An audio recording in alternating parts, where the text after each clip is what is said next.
For generations, it was the stuff that fueled America's rise to become a world power.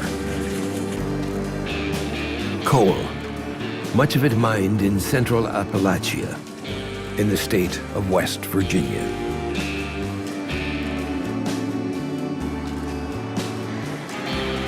The southwestern part of the state has fallen largely off the map. It's a place that few Americans have visited or know much about. This is the heart of the Appalachian Mountains, a remote place where tradition has deep roots.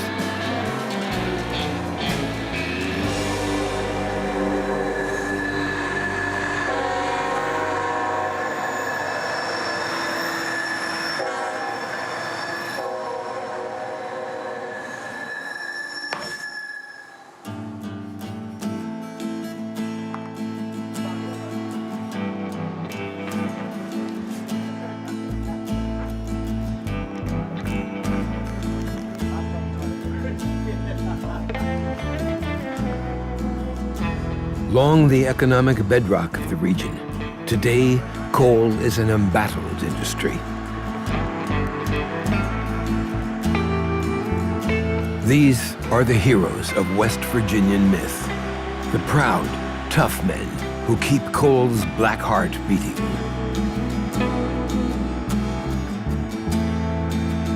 Every morning, they descend deep into the mines, several kilometers into the mountainside.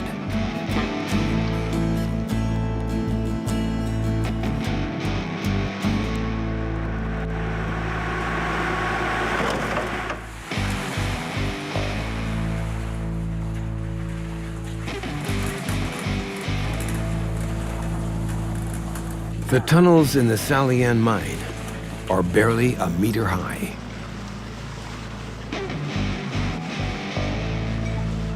Yeah, it could be hell sometimes.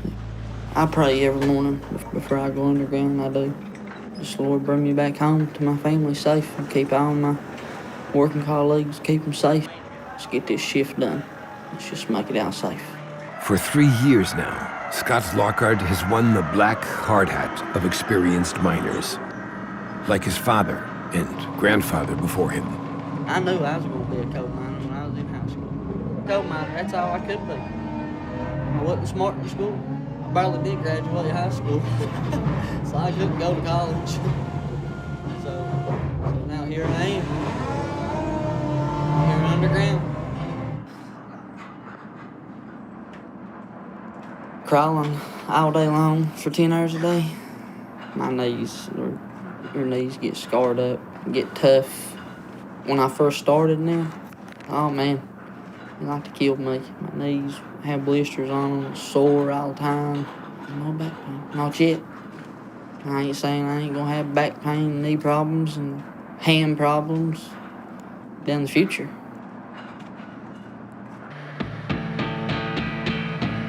Since it opened in 1981, the Salian mine has been dug nearly 2 kilometers into the mountainside.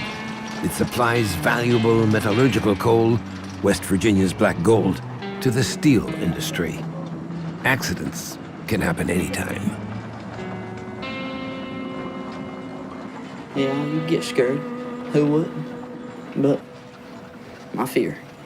I save it for the ride home. But like I said, if you think about it every day, you'll drive yourself insane. I just keep it to myself. I'm scared. It is what it is. I gotta work. I gotta work every day.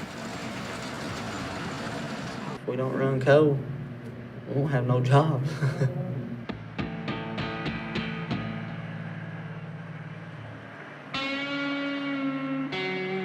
Being a coal miner, you know, I feel special. I feel self-confident that not everybody can do the job that we do. It makes me feel proud.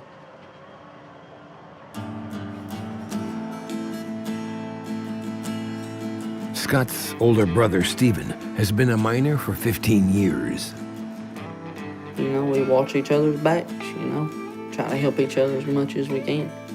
And he's taught me a lot, too. Me and Timmy, you know, everybody's lives is in our hands. You know, we're the ones that supports the top, so no, they're counting on us to do the right thing. When they cut a place, We're going somewhere where nobody else has ever went. Kettlebombs, they've killed many coal miners.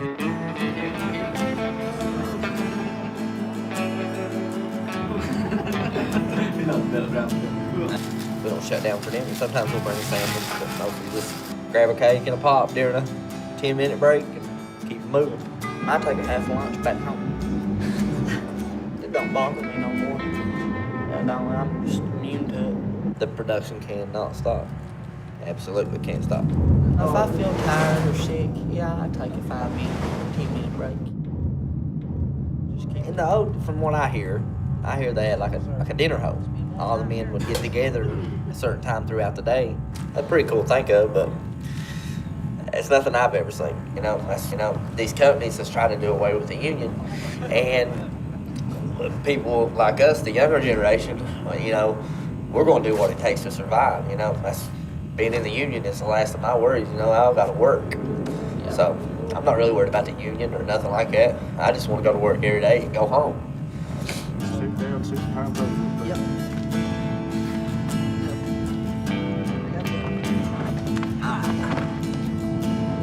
I've got a lot of good friends here that look after one another. We have to help each other. One man can't run this whole place by himself. Since President Donald Trump promised to revive coal and rolled back some environmental regulations that the industry hates, is the black heart of America beating again. But the glory days of coal are past, not least because natural gas is both cleaner and cheaper.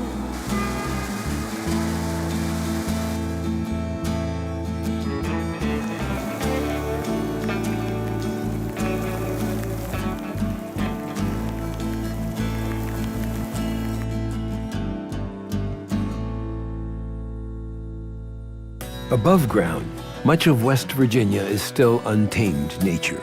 Forests cover the steep slopes of the central Appalachians. Once home to Native American tribes, it was later settled by mainly Scots and Irish immigrants. Hundreds of narrow valleys crisscross the region. The hollows, or hollers as they're called in the Appalachian dialect. These remote mountains are home to many small religious communities. Time often seems to be standing still here, and tradition has remained strong.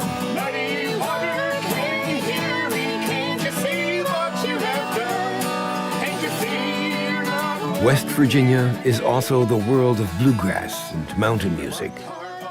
In his ballads, Alan Cathead Johnston tells of the hard life in the mountains, like when a flood washed over the hollers and swept away what the locals had worked so hard for.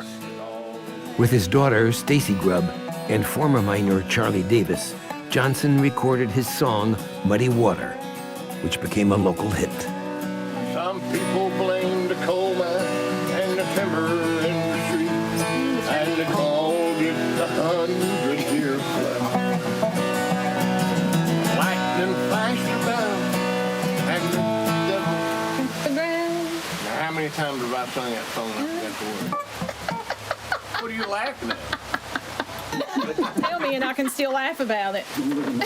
Well, we picked a good day to practice on a flood song. I know. Like this.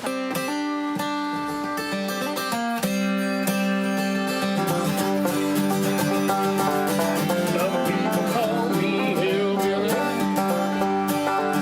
Some people call me mountain man. You can call me Appalachian. Appalachian's what I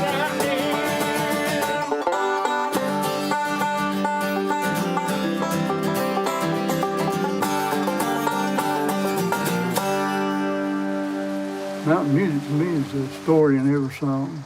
You can say the mountains, you might as well talk about say the people too, because the people are the mountains, I've had so many people come to McDowell County and they just don't see why would you still live here?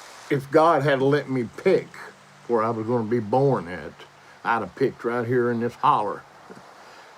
And it give you a sense of belonging to a particular group, The holler to me is protection.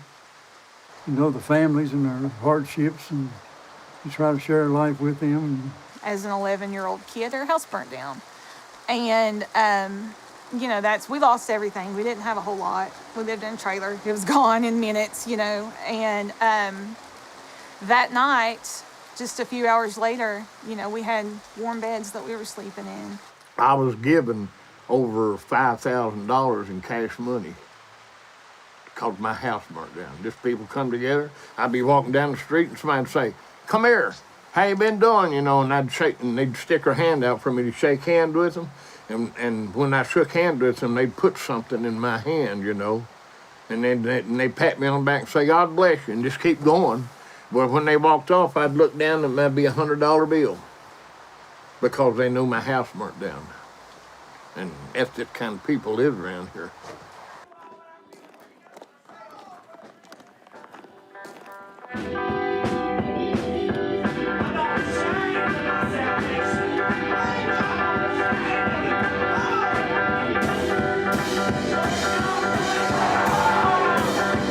Religion has long been a way to escape the narrow world of the Hollows.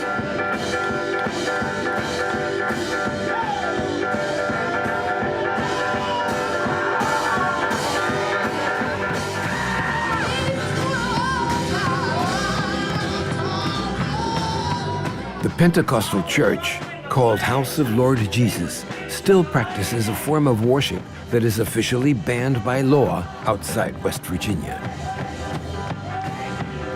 At every Sunday service, Pastor Chris Walford risks his life. Over the years, the ritual has claimed the lives of preachers and worshipers.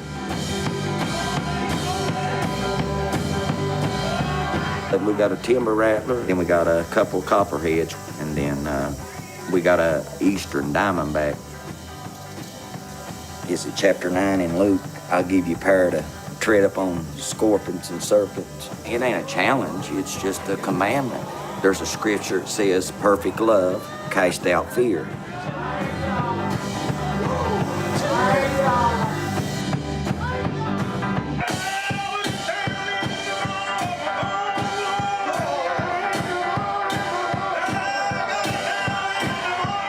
We handled tonight what they call a timber rattler. That's what killed my daddy, my brother. It's an honor to me that God count them worthy. If God would want me to lay my life down that way, I would consider it an honor. He gave his life for us. God, he said, if you drink any deadly thing, it shall not hurt you. The Bible says, show me your faith without any work.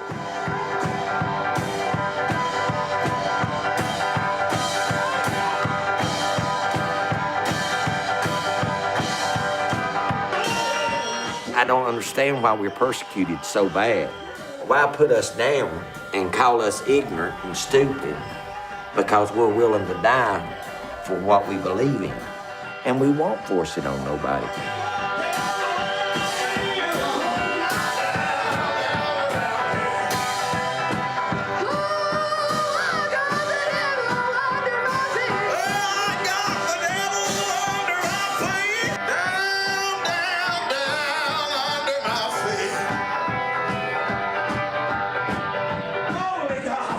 I don't do that because it saves me.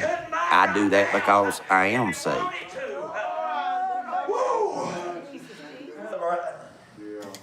I was in a bad way. I had a drug addiction. Telling myself I'm not going to do it no more. I'm done with this.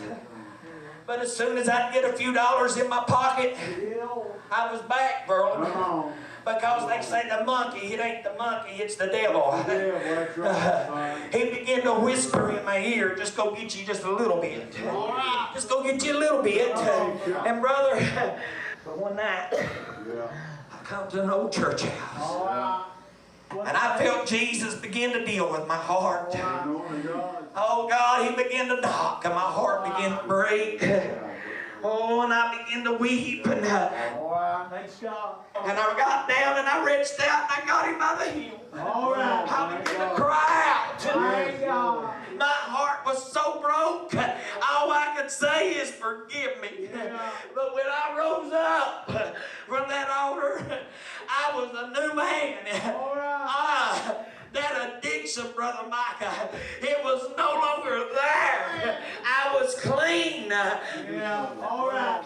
I was on pain pills, cocaine, crack, but all of that, nothing compares to when the Spirit of God moves up on you and allows you to have that, feel that power.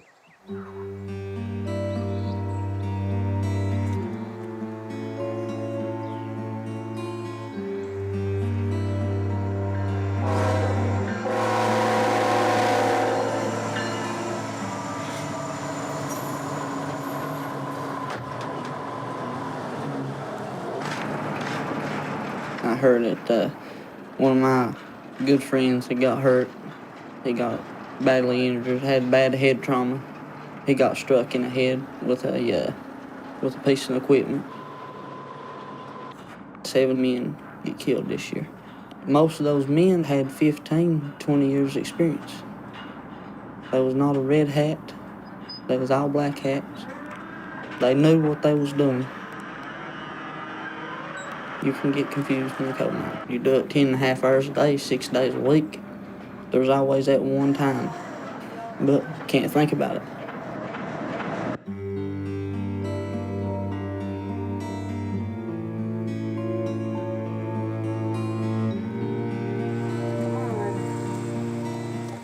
Scott comes home, he'll be wanting to ride too. He'll have his cowboy hat on, he'll be ready to ride, won't he?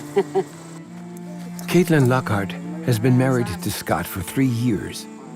Until her first child was born, she worked as a nurse, a very common job for women in this struggling region. After nearly 40 years in the mines, Scott's father, Jimmy, has just taken an early retirement. Being married to a coal miner, you know, you get up every morning and there's always that question in your mind, is this going to be the last time am I going to see him? And then, you know, when the phone rings and you're like, you see it's the mines, the first reaction is something's happened.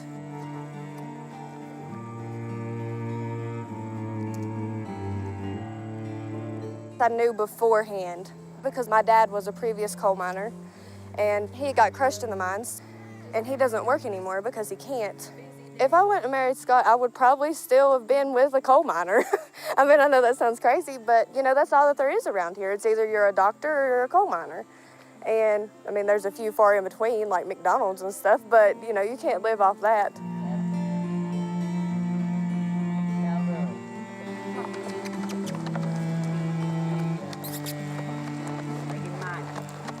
I pray that the mines stay open. Getting laid off with the mines, it can happen anytime. Without the mines, we have nothing in West Virginia. But I can't really leave the mountains.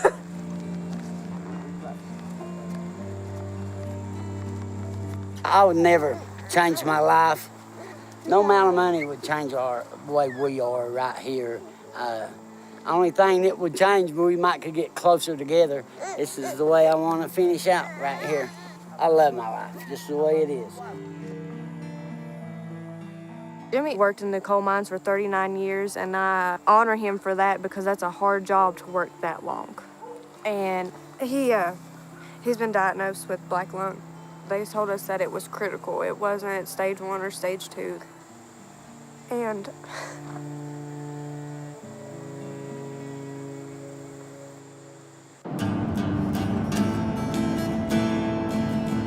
Like most of the miners, Scott rarely wears a dust mask underground. It's hard to work with them on, you know. I've done got used to working.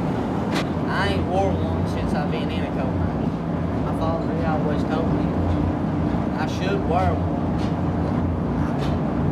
I never did. I don't feel comfortable. My daddy did. It is a sad feeling. It is. Knowing that he does got black lung. You're gonna get it eventually. If you're working long enough, you're gonna get it.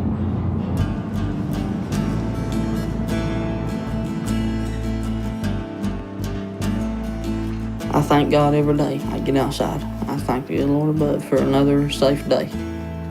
Making it outside. It's the truth, I do.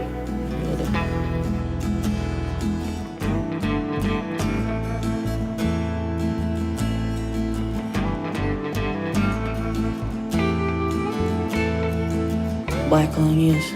Just something I'm gonna have to face with, and all my friends and all the guys I work with. In the long run, get close to retirement.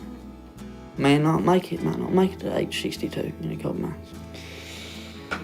Just a waiting game, really. My brother, he's got it. I'll probably get a little case of it.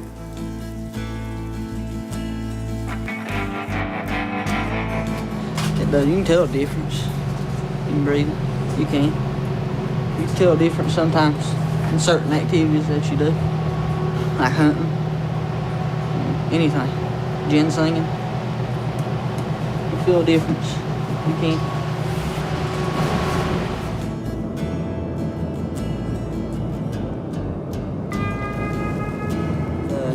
I was laid off for about a year and a half with the company that I'm working for right now, and it was a struggle. Yeah, there was a war on coke. Since the beginning of the year, I've been working every single day. Donald Trump, he's kept his word. We're not going to put coal miners out of work, and that's all it took for me. He's a down-to-earth person.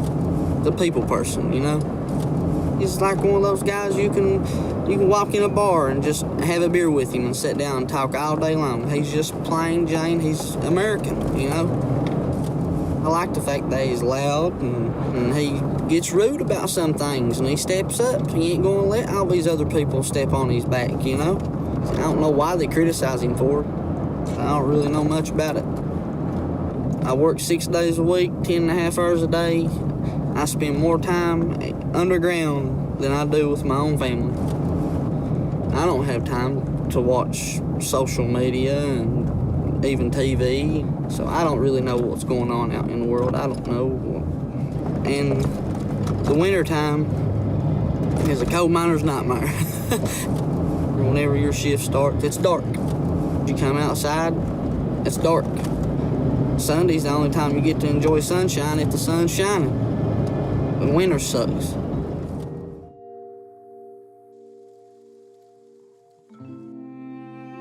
Scott's mother, Alicia, and his grandmother, Ruby, along with his mother and father-in-law, have dropped by for a visit. In West Virginia, family is still the center of life. October 25th would have been my brother's 62nd birthday. And he was killed in the coal mines in 1976. He was 19 years old. He backed a tractor over into a manhole. I still not over it. And my father, he got crippled in the mines in 46. Then I had an uncle got killed in the mines. So it's all on down the road, We know that the hills have coal that gives us all jobs, but they take our husbands.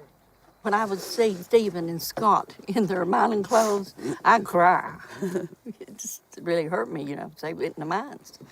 I could have really whooped Jimmy and Alicia for letting them go in the mines, I don't accept them being miners. But, that's the way they're going to make their living, so I have to accept it, Everybody's so family-oriented here. Everybody likes to be next to mom, next to dad. And, we're always a phone call away. Scott.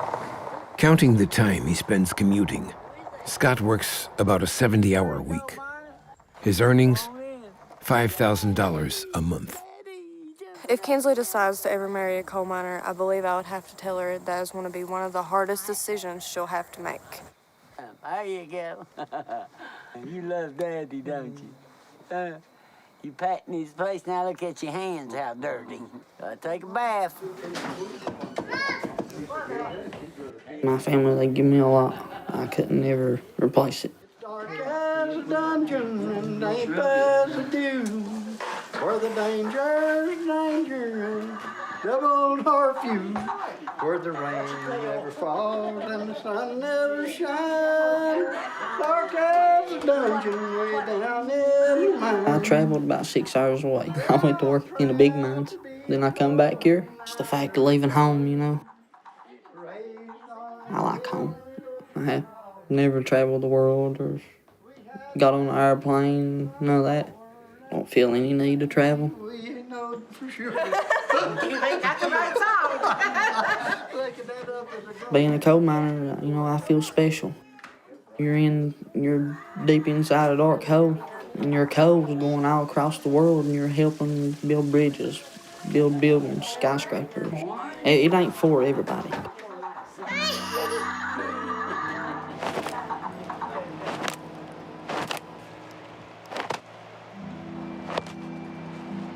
I would like to have been a professional bull rider when I was younger, but that didn't work out. I was just gonna be.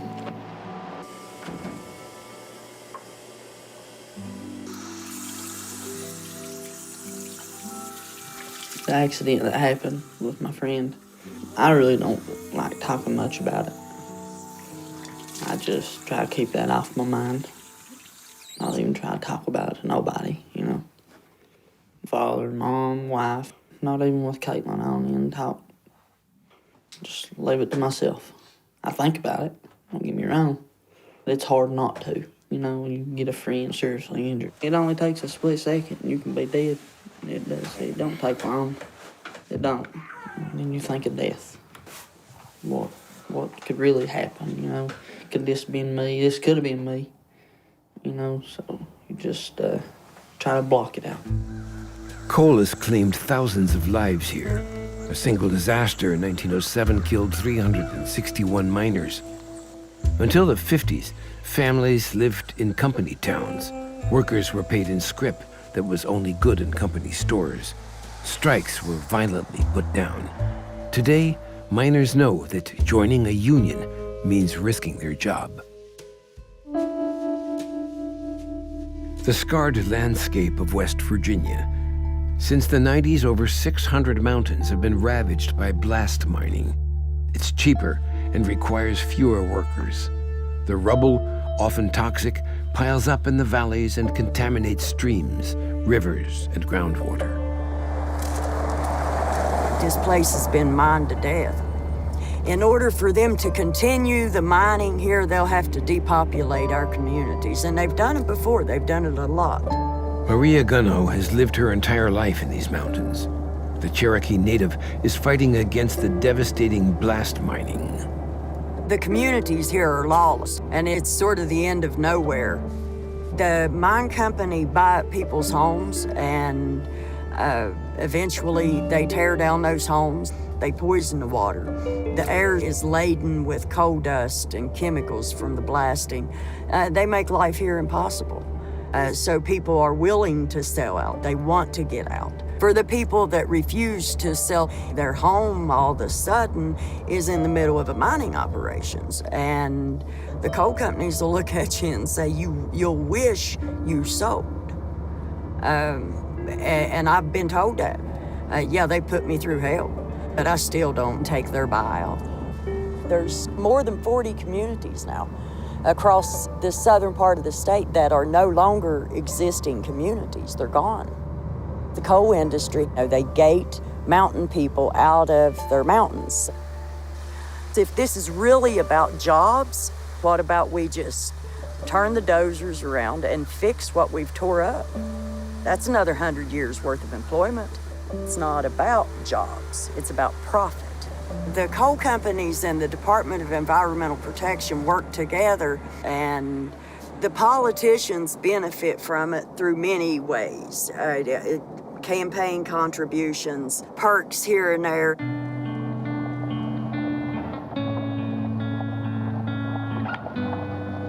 Maria Gunnoe has enemies.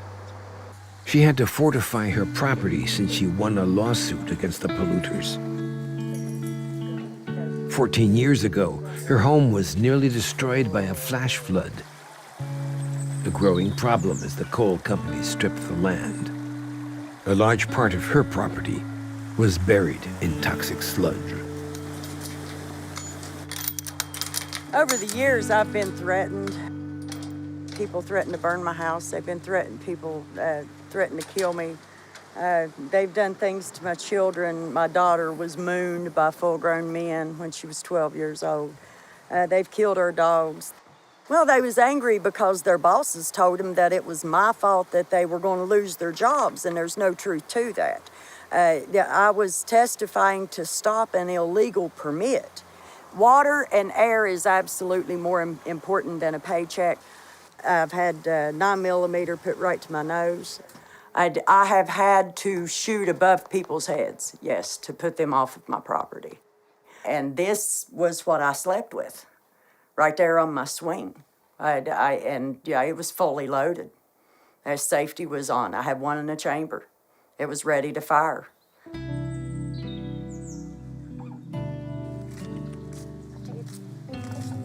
My daughter's lost 4 friends to cancer at 23. We have a lot of children here that have heart problems, that have liver problems, kidney problems. You've watched people of all ages die of cancers. I have hand-delivered 30 peer-reviewed scientific studies to Congress. They know it. They know what's happening here, and they choose to do nothing. They choose to let our people die. It's a very slow genocide, a very quiet genocide. And it's not just any people, too. I mean, this is some of the poorest people in our country. They have no good health care. They don't have healthy food to eat. They're completely defenseless. They have no long line of lawyers waiting to prosecute these cases for them. The coal industry owes us. Wall Street owes us. They owe all of Appalachia. The steel that built this country came from here. Why are we so poor? We built all these big cities. Our men in these mines mined the coal. Now, why is it that we are so dirt poor? Why is it that we are so unhealthy? It's because everything that mattered left. They leave us nothing. Not even a retirement, not a pension. They took that too. They take it all. And there's people here that will uphold them because they're waiting on crumbs. Over 80% of the land in the south of the state belongs to the mining companies. So it's hard to diversify the local economy and leave coal behind. I've always admired my father. He worked his whole life away, killed himself just to make sure that we had what we wanted. Sucking dust, trying to produce coal, keep everybody a job. I'm proud to be a hillbilly. Mountains, we use the mountains for a lot of things. Deer, grouse hunt, ginseng, also rabbits. Have you ever ate snake? Snake's a little like chicken too, you know. It's good. Make belts out of it. And you can make squirrel gravy. Squirrel, 5 minimum. if we can get a couple of good squirrels, we can skin them back, cut them up, and throw them in a big pot and cook the meat. You can make dumplings. Last year I killed 3 deer. Yeah. We never bought meat from a store and for and the whole winter. If we shoot it, we're gonna eat it. We're gonna eat it. Unless it's a possum. There's a lot of stuff I'd like to do that I can't do on account of my lungs. Like riding horses, like walking through these mountains. That's what hurts me the worst. My father died of black lung, so I'm gonna keep going and keep doing what I love to do. I live in a strip of houses. They drill 4 gas wells, and when they do fracking, they blow it up underground, and it makes cracks through the whole surface, and then that's what contaminates our waters. I wish there was a different way that they could get that coal without taking the mountaintops off. It hurts me to see let's mow the trees down. I ain't judging them for it, you know. I just hated that to destroy the forest and run the game away, you know. But that's how they feed their families. They're coal miners just like us. The southwestern corner of West Virginia is one of the poorest regions in the country. The jobless rate is over 50%. men's life expectancy is just 64 years, among the lowest in the nation. In Welch, the county seat, the authorities are powerless to stop the decline. Coal companies take their profits out of state. A long legacy of backroom deals between politicians and coal barons means they barely pay taxes. In the 1940s, Welch was dubbed Little New York. It boasted the country's first municipal parking building. Then, mechanization led to the first mining crisis. Since the end of the coal boom, the county's population has declined by some 80%.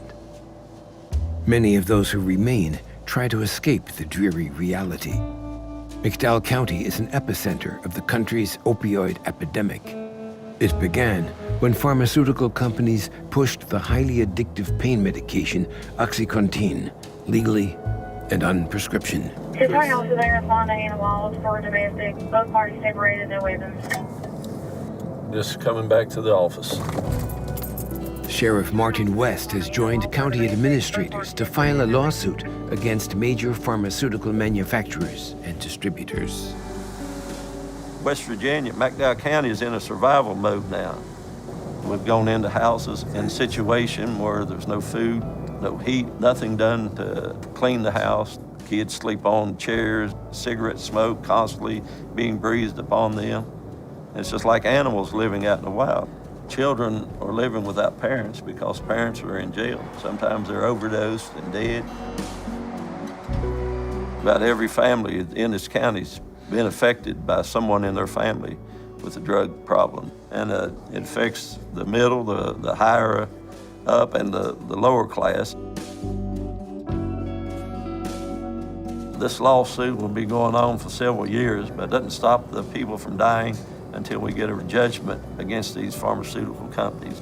Well, you have companies that's making $13 billion in that period of time, so they're going to have the biggest lawyers. We're always begging for help and more assistance to fund the sheriff's department, and it causes you to feel helpless. We've been neglected for so long here. We lost 5 deputies in the last 2 to 3 years. They were laid off because there wasn't money there to pay them. With 10 police officers right now, we cannot cover this county. Anytime a police officer goes out, they don't know if they're going to come back. The peak is still ahead of us in McDowell County. We found people on the side of the road, under the wheel, overdosed. Well, every day somebody's affected in this county. I buried 3 people out of one family that overdosed on drugs. These are not statistics. These are people I know personally. These are a lot of people I've grown up with, went to school with, and they're dying, and nobody's taking note of it. We don't have the first bed here, and that's the reason I wrote the letter to the governor. And I said, y'all know the situation, and you're giving money out all around us, and yet we lead the state in overdose deaths. And I said, shame on you. Blood is on your hand. Blood is on your hand for not coming to help us.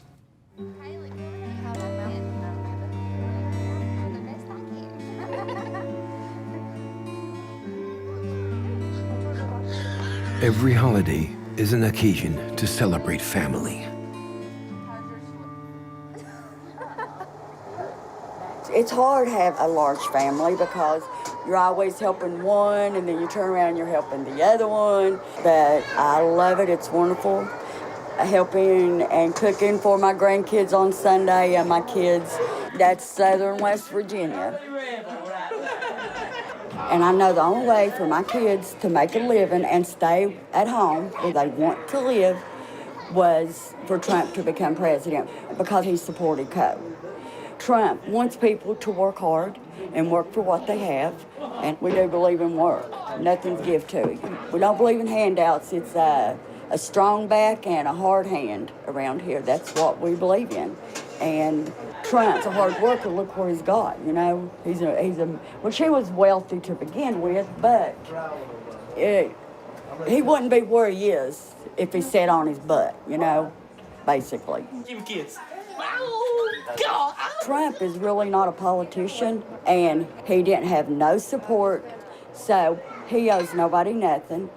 I don't think he's in it for the money or to rob from the people because he don't need the money. He is for the working class. And I think if President Trump came to my house, that he would come in, shake our hands, and not make us feel belittled because he's a millionaire, a billionaire. Hillary Clinton's another story. She called people in West Virginia a basket of deplorables. Uneducated and only smart people voted for her. Gonna make me burn my breath. Just about. Trump would, actually, I think he would enjoy being around some Southern cooked food. I would give him some cornbread and pinto beans and green onions. These companies, they hired the Pinkertons to come in here and to make it hard on everybody that was wanting to be in the union. And they literally was shooting people at the Welch courthouse. We work 8 hours a day, 5 days a week. We're working 10 and a half hour shifts. You know, sometimes 11.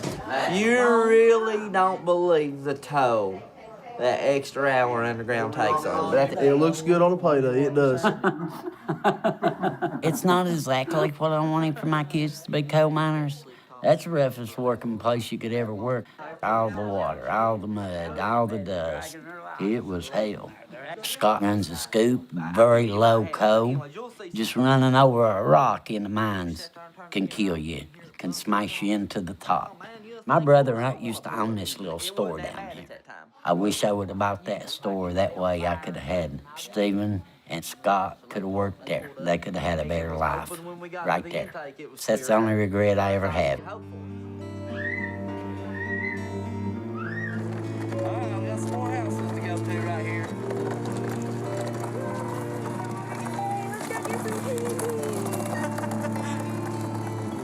It was just a big relief off my shoulders. Give me a raise.